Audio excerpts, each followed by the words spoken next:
বিয়ের 4 বছর পর আমার স্বামী মারা যাওয়ায় 2.5 বছরের মেয়ে ও 3 মাসের ছেলেকে নিয়ে আমি বিপাকে পড়ে গেলাম। বিয়েটা হয়েছিল পারিবারিকভাবে। আমার স্বামীর বাবা মা কেউ জীবিত ছিলেন না, মাথার উপরে ছিলেন ভাসুর ও তার স্ত্রী। আমি পরিবারের বড় মেয়ে, বাবার এত অর্থকড়ি না থাকলেও আমরা মোটামুটি পর্যায়ে ছিলাম। কিন্তু আমার স্বামীর পরিবার ছিল আমাদের থেকেও নিম্নে। নম্র ভদ্র সৎ পাত্র দেখে বাবা আর অর্থের দিকে তাকাননি, তুলে দিলেন আমাকে। আমার স্বামী আমার সাথে অত্যন্ত সুখী ছিলেন। যেন এটি মানুষটির একটি ঠাঁই হলো। তিনি তখন ছোটখাটো কাজ করতেন, যা আয় হতো আমাদের তাতে চলে যেত। এছাড়াও আমার বাবা প্রায় বাজার সদাই নিয়ে আসতেন। বিয়ের 1.5 বছরের মাথায় আমার একটি মেয়ে হলো। এরপরে আমাদের দুশ্চিন্তা বাড়তে লাগলো। সন্তানদেরকে তো আর যেভাবে সেভাবে বড় করা যায় না। তাই আমার স্বামী ভাবলেন বিদেশে চলে গেলে ভালো হবে। কিন্তু বিদেশে যাওয়ার মতো অর্থ বা নেওয়ার মতো কেউ ছিল না, ঋণও কোথাও পেলেন না। ধীরে ধীরে সংসারে অভাব আসতে শুরু করলো। স্বামীর ক্লান্ত চিন্তাগ্রস্ত চেহারা দেখলে আমারও কষ্ট হতো। আমি বলতাম সংসার আমাদের দুজনে, তাই একা এত ভেবো না, একদিন সবই হবে আমাদের। আমার ভাই তখন কাতারে থাকতো। আমার পরিবার আমাদের অবস্থা দেখে তাকে বলে যেন আমার স্বামীকেও নেওয়ার ব্যবস্থা করে। দীর্ঘদিন অপেক্ষা করার পর তিনি চলে গেলেন। মেয়েকে নিয়ে আমি একা থাকতাম। আশেপাশে সবার ঘর বাড়ি আছে, তাই কোনো চিন্তা ছিল না। মাঝে মাঝে বাবার বাড়িতে যেতাম। বিদেশ যাওয়ার পর আমার স্বামী 2 বার দেশে এসেছিলেন। শেষবার এলো তার প্রাণহীন নিথর দেহ।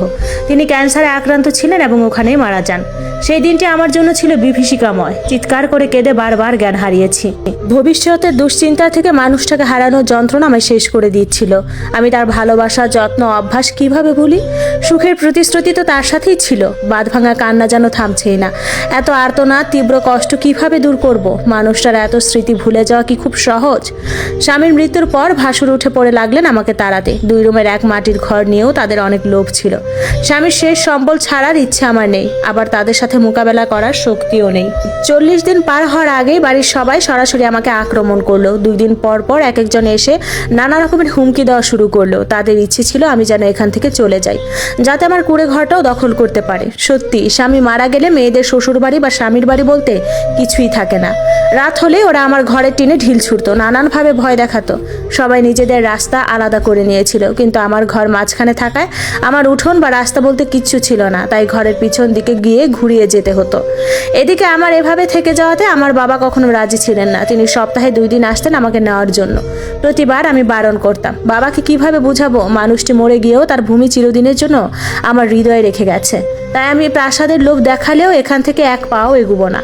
হয়তোবা ফেরার পথ বন্ধ হয়ে গেছে, কিন্তু বেঁচে থাকাকালীন সময় সে আমাকে যা দিয়েছে তাই আঁকড়ে ধরে আমি বাকি জীবন কাটিয়ে দিতে পারবো। আমার বাবা মা, ভাই বোন, পরিবারের সবাই একটা পর্যায়ে অতিষ্ঠ হয়ে গেলেন। আমার উপর তাদের প্রচণ্ড রাগ ক্ষোভ ছিল। একের পর এক বিয়ের প্রস্তাব যখন ফিরিয়ে দিলাম, তখন বাবাও মুখ ফিরিয়ে নিয়ে বললেন, ঠিক আছে, দেখবো একা একা কিভাবে বেঁচে থাকিস। এরপর তারা আমার খোঁজ খবর নেওয়া বন্ধ করে দেয়। আমিও জিদ ধরে নিজের মতো ছিলাম। সেলাইয়ের কাজ করে দিন চালাতাম। যদিও এটা কষ্টকর, তবুও খুব হিসেবে দিন পার করতাম। কিন্তু দিন যত যাচ্ছিল, সন্তানদের খরচ ততই বাড়ছিল। একটা সময় লাজ লজ্জা মান মর্যাদা ফেলে মানুষের বাড়িতে কাজ করা শুরু করলাম। আমার স্বামী যেহেতু গ্রামের একজন ভালো মানুষ ছিলেন, তাই সবাই সাহায্যও করতো আমাকে। সততা নিষ্ঠা দেখে অর্থ একটু বাড়িয়ে দিত। আমি অল্প অল্প করে জমাচ্ছিলাম। প্রথমেই চিন্তা ছিল ঘর নিয়ে। মাটির ঘর, বৃষ্টি হলেই পানি পড়ে, ঘরেও এটা সেটার প্রয়োজন। তাই আগে ঘর মেরামতে ব্যস্ত হয়ে পড়ি। নিজের একটি রাস্তারও বড্ড শখ ছিল। ধীরে ধীরে সংসারে প্রয়োজনীয় জিনিস জোগাড় করছিলাম। এর মধ্যে কেটে গেল 3-4 বছর। আমার অবস্থা শুনে বাধ্য হয়ে বাবা আবার যোগাযোগ করেন। তারা বুঝতে পারলেন আমি আমার কথায় অনড়। এরপর তারা হাল ছেড়ে দিয়ে সাহায্য করা শুরু করলেন এবং আমার ছেলেকে নিয়ে গেলেন। আমার ছেলে তার নানা বাড়িতে থেকে পড়াশোনা করতে লাগলো, আর মেয়ে আমার কাছে। এভাবে 3 বছর কাটানোর পর মেয়েকে নিয়ে আমি বাবার বাড়িতে চলে গেলাম। মাঝে মাঝে স্বামীর বাড়িতে আসতাম। তবু এর ফাঁকে আমার বিভিন্ন জিনিস তারা দখল করে নিয়েছে। ঘরটাকে রক্ষা করার জন্য অনেক কষ্ট করেছি আমি। মেয়ে যখন বড় হলো, তখন তার বিয়ে নিয়ে চিন্তায় পড়ে গেলাম। ততদিনে আমার ঘর মোটামুটি ঠিক হয়ে গেছে। আমি নিজে কাজ করে অল্প অল্প করে জমিয়ে ঘর তুলেছি। যদিও আরো অনেক কাজ বাকি, কিন্তু এখন মেয়ের জন্য একজন ভালো সুপাত্র চাই। মানুষের মতো মানুষ একজন পুরুষের কাছে মেয়েকে তুলে দিতে চাই। কিন্তু পিতা বেঁচে নেই জেনে কোনো পাত্র আসতে চায় না। নিজেকে তখন খুব অসহায় লাগছিল। আশেপাশের সবাই তখন বলতে শুরু করলো, আগেই বলেছিলাম দ্বিতীয় বিয়ে করে নিতে, এখন কে দেখি লাভ।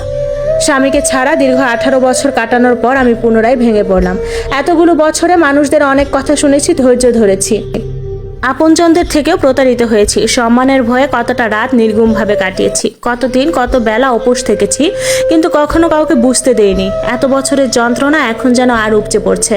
তারপর একদিন সৎ পাত্র পেলাম, তার বাবা মা কেউ জীবিত নেই, জেনে মায়া হয়েছিল, কিন্তু তার বয়স একটু বেশি। আমার মেয়ের থেকে বয়সে 12-13 বছরের বড় হবে। যদিও নিজের কাছেও কেমন জানি লাগছিল, কিন্তু পাত্র এবং তার অভিভাবকদের কথায় আশ্বস্ত হয়ে ওখানেই বিয়ে ঠিক করে ফেলি। ছেলে এমনিতে সুন্দর ছিল এবং বয়স ততটাও ধরা যায় না।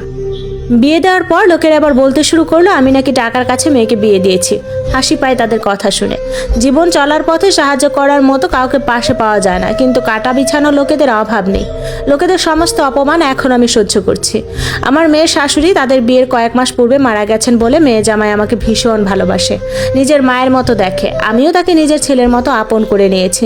মেয়ে আমার অনেক সুখে আছে, আমি যতটুকু চেয়েছি তার চেয়েও বেশি।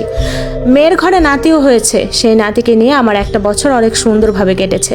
শুরুতে 1 বছর আমার মেয়ে অনেক কষ্ট করেছে, যেহেতু যৌথ পরিবার আর তার স্বামী প্রবাসী, তাই আমার মেয়ের ভাসুর যা সমস্ত কিছু তার উপর চাপিয়ে দিয়েছিল। কিন্তু গত কয়েকদিন আগে আমার মেয়ে তার স্বামীর কাছে চলে গেছে। আমার মেয়ে যখন আমাকে বলে, মা তুমি ভাবতেও পারবে না আমি কতটা ভালো আছি, আর মানুষটিও কতটা ভালো, আমাকে কতটা যত্ন করে রাখে, তখন মন ভরে যায়। মনে হয় আমার একা থাকার সিদ্ধান্ত সঠিক ছিল। আমার স্বামীর কবরের দিকে তাকিয়ে তখন নিজেকে সার্থক মনে হয়। আমি তার আমানত রক্ষা করতে পেরেছি। এখন কেবল ছেলের জন্য চিন্তা। সে এখনো পড়াশোনা করছে, তবে তার দুলাভাই এবং মামা দুজনেই তাকে সাহায্য করতে রাজি। তারপরে আমি তাদের আশা করি না। আমার ছেলের জীবনও অনেক সুন্দর হবে, সেও সুখী হবে। নিজের জন্য আমি আর কিচ্ছু চাই না। আমার নিজেকে এখন অনেক সুখী মনে হয়। ঘুমাতে গেলেও শান্তি অনুভব করি। হাজারো বাধা পেরিয়ে স্বামীর ভিটেবাটি কামড়ে ধরে রক্ষা করতে পেরেছি। আমি জানি কতটা উত্তাল ঢেউ পেরিয়ে এ পর্যন্ত এসেছি। জীবন আর কি বা চাই?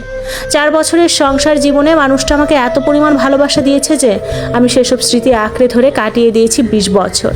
এখনো আমার কাছে আমার স্বামীর ভালোবাসা কি চমৎকারভাবে উজ্জীবিত।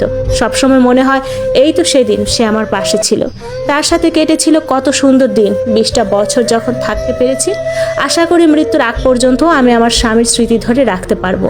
আমি কখনোই তার চিহ্ন মুছতে চাইনি। হয়তোবা দ্বিতীয়বার বিয়ে করলে একজন সঙ্গী পেতাম, কিন্তু ভালোবাসার হয়ে উঠতো না।